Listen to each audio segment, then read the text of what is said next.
Pero ang Ginoo man kayo man sa Biblia, pagkadelikado man kaigsunan.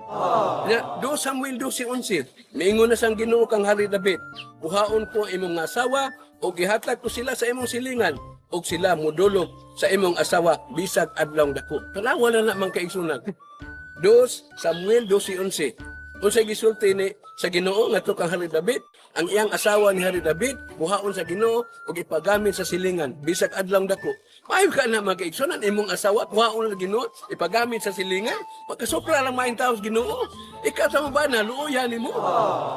Imong asawa ipagamit sa silingan? Wa man is kalibutan ani, gawa man na siya. Pagtuo man na siya tuog. Kanang tinuo na nga sama niya to. Lain niya mga tao maguno na iya. Tao kanang humanism.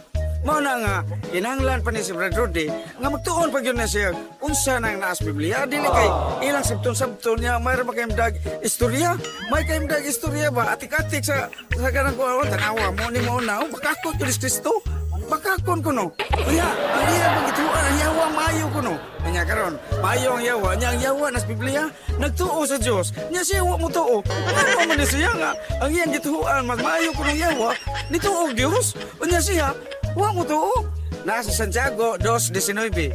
Imong makita diha nga ang yawa nagtuo nga sa Dios. Unya mayong kaning yawa tuo ang yawa.